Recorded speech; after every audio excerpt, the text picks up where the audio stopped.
Let's continue on the topic of logarithmic functions. Last time we introduced the log function. Today we're going to talk about the properties of log. I've mentioned this through examples, but there are specific properties that you can see through the calculation.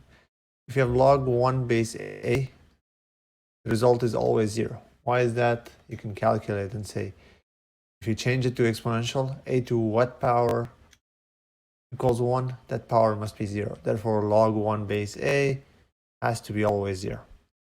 If the base is non-negative or not even, it's a positive value if the base is positive. If you have log a base a, what is the result? This is 1. Why is that? Because a to the power 1 equals a. This is just if you write it as exponential. If you have log a to the power r base a equals to r, why is that? That one you can see it through inverse function properties. This is something you can see. By the way, this r, normally they write it as x. Just to have it in terms of x. Log a to the power x base x means if you have an exponential, pick an x value. Through the exponential, what you get is a to the power x. What do you get through if you go through log as an input? If you put a to the x in there, what do you get as an x? So log a of a to the x is the same as saying square root of x squared, composing an inverse with the inverse of a function with the function itself. What you get is simply x. Log a to the x, this part is an exponential. When you put it into a log function with the same base, the result is x. The other way as well.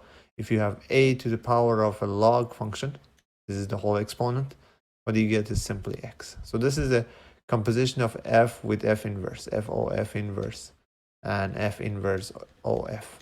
These are the result of that is always x. And there is this property of change of base. If you divide two log functions by each other, where they have the same base b, log x base b divided by log y base b, you can simply write this log x divided by y. You can ignore the two bases b's and just write this one base. This is called the change of base property. Let me show you a bunch of examples. This topic, erase this stuff. Okay, so let's say if they ask you to calculate log 1 base 50, you can use the first property and say this is simply 0. 50 to the power 0 is 1. This is something that we discussed already, but I didn't mention it as a property because I wanted you to calculate yourself. If it was log 50 base 50, simply 1. If they write log 10, this is 1 as well. If there is no base written, that base is simply 10. They write ln e. This is the same as log e. And ln is just the same as e, base e. Simply 1. Okay, these are all properties. If you have log 2 to the power third base 2, what do you get is simply 3. This part is a composition of the inverse. Sorry, this is the function 2 to the power 3 is an exponential, put it into the log function with the base 2. So the composition of f with f inverse is simply the exponent 3. This is what we use normally to solve exponential equations. We will use this property. But if it was 2 to the power log base 2 of 5, you have a log function with the base 2, you have an exponential with the base 2, composition of these two, simply 5. This is true if the bases match. If you have 2 to the power 3 log, if you have 2 to the power log base 3 of 5, there is nothing to do with it. You cannot write this 5. This is not correct. Since the bases do not match, you cannot simplify that. You have to use calculator and evaluate. This is not true. Make sure that the bases match. And the change of base property, it's very useful if you do division. Let's say you have log 25 base 2 divided by log 5 base 2. How do you write this division? You can write this log 25 base 5. Since they both have the base 2 and you have division, you can simply write it this way. What is log 25 base 2? 5 to what power equals 25? Therefore, this division simplifies to simply 2. If you have like ln 9 divided by ln 3, you can simplify this and say this is log base e of 9, log base e of 3. Here, let me write it. 9 log base e of 3. They both have the same base. By the change of base property, I can write this as log base 3 of 9. 3 to what power equals 9? 2. Sorry, all the examples end up with 2 as the result, but it's just the idea. This is something that we've talked about. This change of base is the only thing that we didn't focus on. And the compositions is simply coming from the f with f inverse. These two properties of log a to the x and a to the power log x base a. There are some more important properties. These three.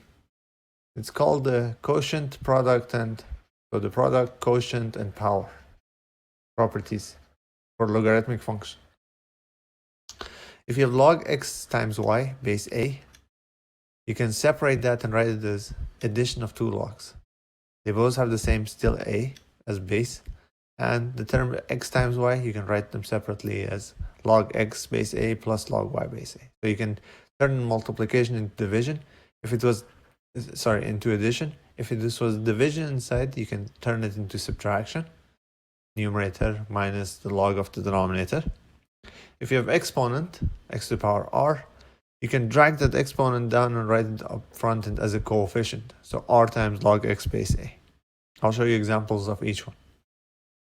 For example, if you have log 2x, this is the same as saying log 2 plus log x by the first property. And what is the base? The base in all three cases is 10. If you have log 5 over x base 2, you can write this as log 5 base 2 minus log x base 2. Division turns into subtraction. And the other one is if you have log, let's say 3 to the power 5 base 2, you can drag that 5 right up front. 5 times log 3 base 2. This is some of the properties that's very useful to calculate to solve equations. There's sometimes they use these properties to simplify and expand an expression. What does it mean? That means you're given, for example, let's do an example here. Let's say you're given log x squared times y. And they ask you to expand this and write it as simple log with the inputs of x or y, but separately, if possible. Not always is possible, but if it's possible to use these properties, try to use them. So here, for example, in this case, you can multiply. You have the multiplication. Let me pick a base 3 here. You can write this as log. We change it to different color. So we know what is the question. This is the question, and they ask you to expand and simplify if possible. So what you do is use the property of the product. Write this as addition. Then I cannot do anything with this log y base 3. That's it. That's the simplest form that I can reduce that logarithm. But about the other one, I have a power 2. I can drag that power down and write this as a coefficient. 2 log x base 3 plus log y base 3. So this would be the expanded version of the given log expression. You might look at it and say this is not, didn't make it easier, but if there were numbers involved, it would have been easier to calculate. Sometimes this breaking down is very useful. Not always, but most of the time, you don't want to give more term. You want to have less term as possible. So if they ask you to expand, this is what you do. So let's try another one. Log square root of x times y cube underneath the square root, divide by z.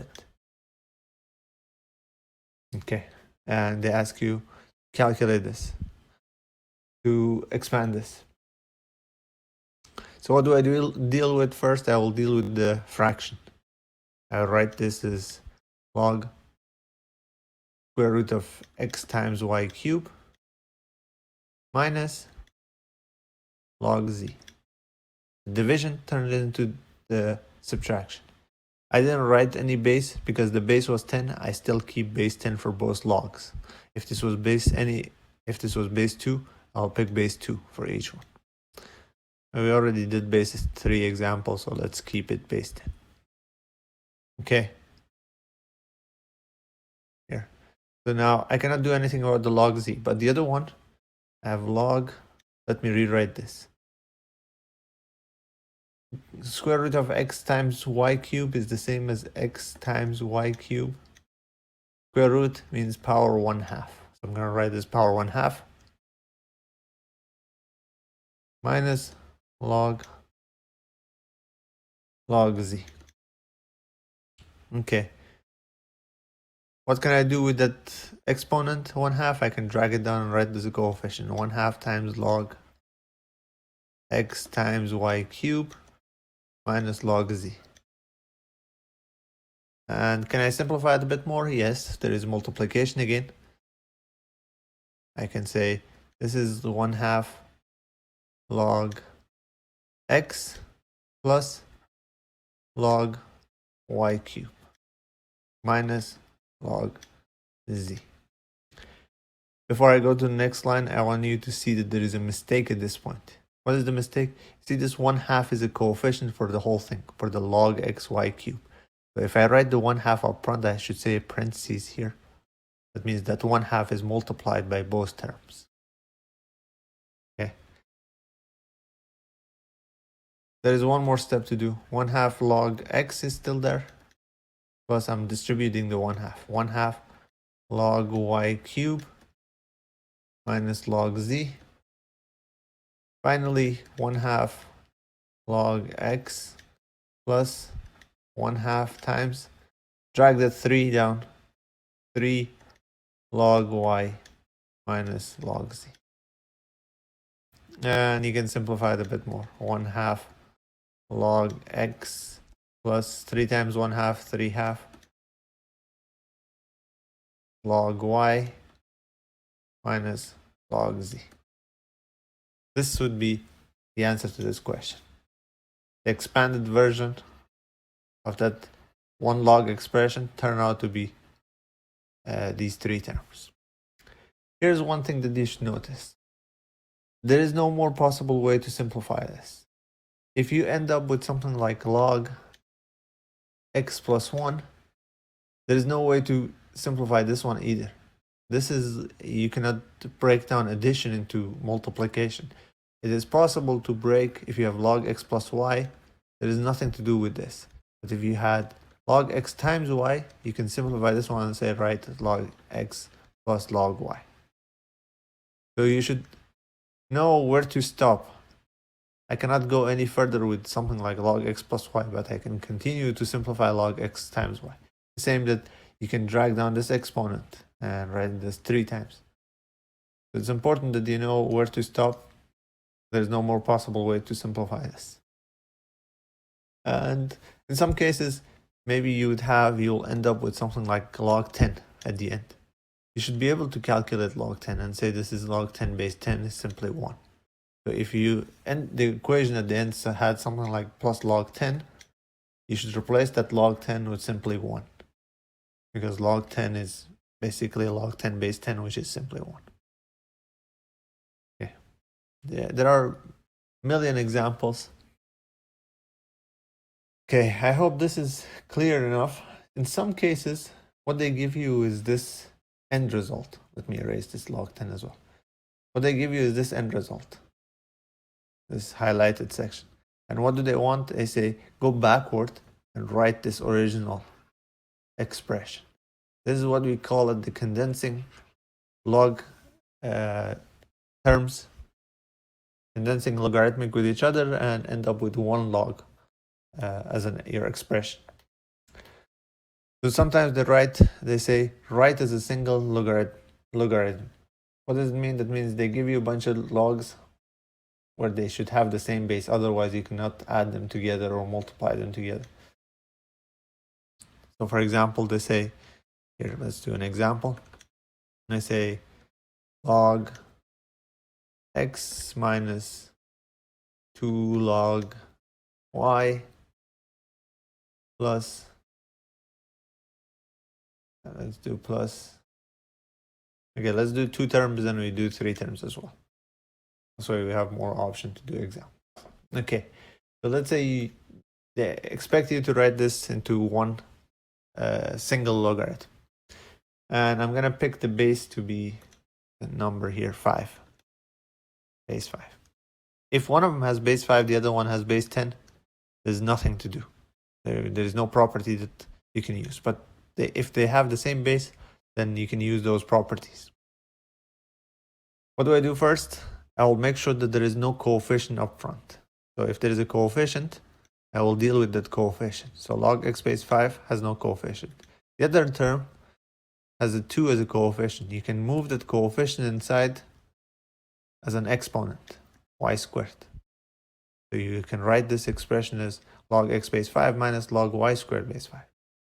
What can I do? Now I have subtraction between two log functions. I can write them as a division. Two common mistakes that I see is that this is a very common mistake. This is what they write. Students make this mistake. This is not correct. The subtraction turns into division, but not like that. It turns into division of the inputs, x divided by y squared. It is still one log function, not two log functions. If you write it this way, that means you want to use this uses the a change of base property. By change of base, you should get log. By change of base, this is equal to log x base y squared. And this is not the same as dividing. So, okay, make sure that you do not make this mistake. Let me erase these stuff. Okay. And sometimes they do the same mistake with the addition. If you're multiplying the inputs, not the logs together. So in this case, subtraction turns into division. What division of what? Division of the inputs, x divided by y squared. Okay, this is if you have one log, two log terms. What if there was 3 of them or 4 of them? It doesn't really make any difference. You just do put them in order. Let's say, for example, you have 2 log x minus 3 log y plus log z. I recommend that you put them in order where the positives are next to each other, the negative is next to each other, because you can add them together and multiply first. So what do I do is, first I will deal with the exponents. I will write this as, let me change it to green. I will write this as log x squared, and I will write plus log z, and the negative minus log y cube. Okay, I wrote these two next to each other because it's easier to deal with addition. First, I will multiply them together, the inputs. You get x squared times z. This way there is less mistake. So what you get is log x squared times z minus log y cube. And now you have two logs subtracted from each other. There's log division, x squared times z divided by y cube. It's not that difficult. It's just important that you make sure that you divide and multiply correctly. You deal with the coefficient first, then you multiply. If you see addition, you divide. If you see subtraction. Okay, this is using those properties to condense or expand using these product, quotient, and power properties. I want to talk about the solving simple basic log and exponential equation. The next time we'll talk about more difficult cases. So let's have an introduction to solving log and exponential equations. One of the very important properties that we use for solving log and exponential is one-to-one property. If you have log x base a equal to log y base a, that means if you see an equality where both sides have log with the same base, only the inputs are different. If you expect this to be an equal term, then the inputs x and y must be equal. It should make sense that if I say you have log base 2 of something equal to log base 2 of some other term, what can you suggest is that whatever you write here, it should be exactly the same there if you have the equality. The same with the exponential. If you have a to the power x equal to a to the power y, what do you get? That this is a true statement only if and only if the exponents are equal. This is an if and only if. Okay, we use this to solve simple exponential and log equations. So for example here, let's try to solve these couple of examples that I wrote down already. You have log base 2 of x minus 1 equals to log, my handwriting is too bad, sorry about that. Log base 2 of 3x plus 1. And they ask you to solve this. You see both sides of the equality, you have log base 2. So what does it mean? That means these two inputs must be equal to each other. So what I can say is x minus 1 must equal 3x plus 1. Otherwise, these two log will never be equal to each other. And now this is a linear equation. Move the terms around and solve it. What you get is 3x minus x equals negative 2. I'm subtracting 1 and subtracting x, so you get 2x equals negative 2. What you get is x equals negative 1. So now, I got x equal to negative 1. You can always double check your solution. Not you can, you should always double check your solution. So I'll replace negative 1 into the original equation to see if it works. This is a check. Log negative 1 minus 1 equals log 2. 2 times negative 1, 3 times negative 1 plus 1. What do you get is log base 2 of negative 2 equals log base 2 of negative 2. This seems to be a true statement. But here's the problem. If you remember the domain of log, we could never have negative number inside log. So it's not possible to have negative 2 as an input for log.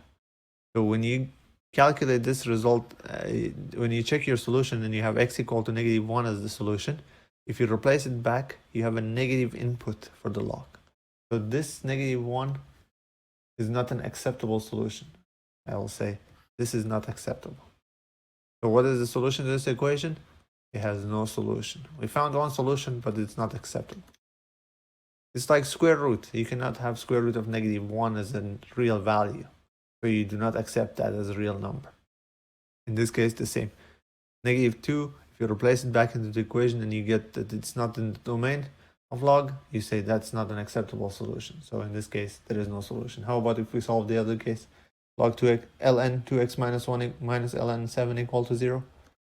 That means ln 2x minus 1, add ln 7 to both sides, ln 7. You have two logs with the same base e. What is the input? The inputs must be equal.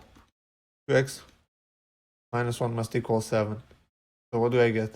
X would be 4. Add 1. Can I accept x equal to 4? You can check. Replace 4 in here. 2 times 4 minus 1 is 7. You have ln 7 minus ln 7. As long as the input is positive inside and you've calculated correctly, in this case it's acceptable. So ln 4 is your solution for this equation. Because if you replace it back into the equation, it's always a positive number inside the log function. So it's acceptable solution and satisfies the equation. Solving log equations when you have the equality of two logs with both the same base. It's nothing super complicated. It's just you check the inside must be equal to each other. And at the end, check your solutions. What if we deal with exponential? So here's an example of exponential. 2 to the x equal to 8. This should be a very simple one. How do we solve this? This is simply say 2 to what power equals 8.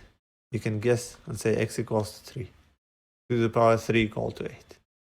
The beauty of exponential is that the domain is all real numbers. So you don't basically need to check. As long as you can find the solution correctly, you don't need to replace it back to see if it works.